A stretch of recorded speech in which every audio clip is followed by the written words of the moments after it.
soal betapa berbahayanya perubahan iklim, soal betapa mendesaknya transisi energi, soal betapa pentingnya keberlanjutan. Bapak Ibu yang hadir di sini pasti sudah jauh lebih tahu. Yang justru ingin saya tekankan adalah permasalahan perubahan iklim ini tidak akan pernah bisa terselesaikan selama dunia menggunakan pendekatan ekonomi. Selama dunia hanya menghitung keuntungannya sendiri.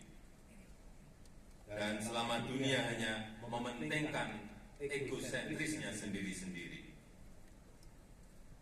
Karena untuk menyelesaikannya butuh pendekatan yang kolaboratif, butuh pendekatan yang berperi kemanusiaan.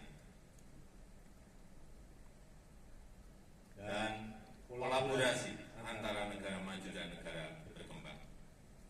Dan juga kemanusiaan agar prosesnya tidak mengorbankan kepentingan rakyat kecil.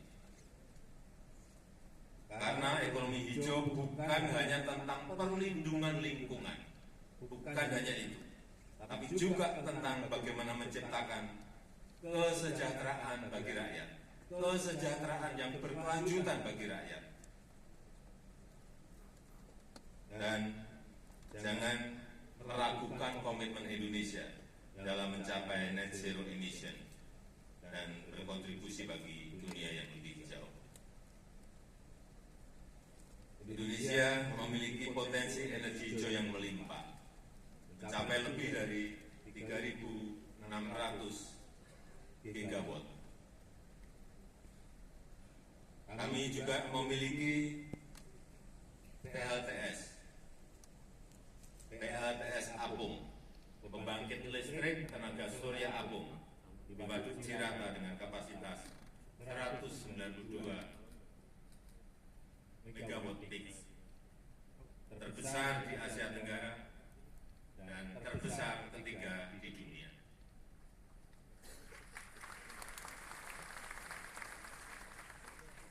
Indonesia juga memiliki potensi besar dalam penyerapan karbon.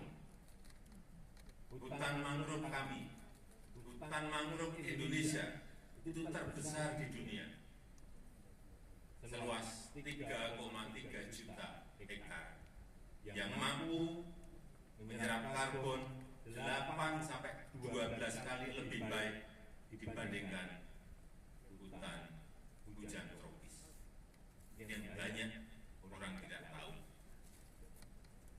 Indonesia memiliki kawasan industri hijau seluas 13.000 hektar, itu juga salah satu yang terbesar di dunia.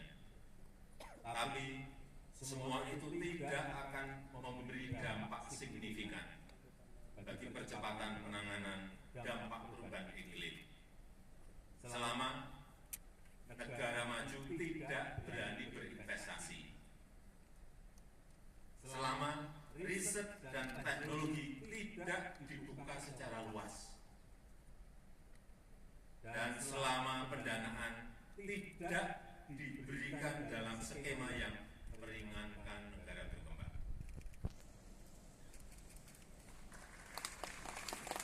Tiga hal itu penting untuk menjadi catatan kita semuanya.